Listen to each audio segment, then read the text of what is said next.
I'm talking to Elise, and she has one of the coolest jobs ever, and that is hanging out with baby animals. Yeah, you can't beat it. How long have you been doing it? I've been running the show here for the animal nursery for 6 years. Yep. And we've been having the farm open for children for 14 years. And that's up at Dural in the Hills District of Sydney. Yeah, that's right. Awesome. And everyone has to ask you the same question, right? What is this little cutie's name? This little one here is cute. His name's Nuisance. Nuisance. But looks can be deceiving. Looks can be deceiving. And can you let us in on a secret? Do they all have the same name? Most of them are called Nuisance, yeah.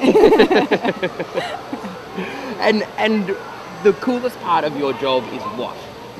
Probably seeing the children's reactions with the animals. Yeah. But the best thing I think is that we get new baby animals all the time. We're always getting new orphans to raise. Yep. So coming to work and always having new babies to play with. Yeah. There's nothing cuter than a baby animal. That's right. Yeah. And so you mentioned about the kids coming through. It must be awesome to be in a massive city like Sydney and see the kids light up when they see these animals and really be part of what is our traditional culture. That's right. And a lot of them, this is the first time they've seen animals. So they walk up and the sheep makes a noise or the goat looks at them and they either love it or they panic. But are you talking about the baby sheep? Yeah, both.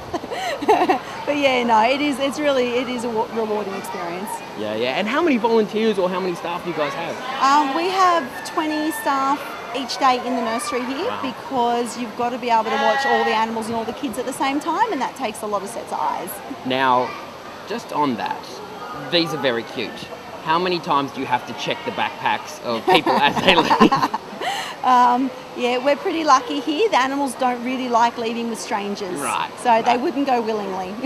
And I've noticed that just behind us there's a fence, and I always get nervous when I see geese because I grew up with a lot of geese. Are these quite vicious geese? Mine aren't. These are all show geese that are put on show all the time. So the water is about the worst that we get from them. Yeah. And how many animals in total all up do you have to drag around the country when you do these types of things? Well, this is the biggest mobile show that we do. All of these live on the farm mostly all the time, but there's anything between 900 and 1,000 in here today. That's a lot of poop to pick up. It is, that's right.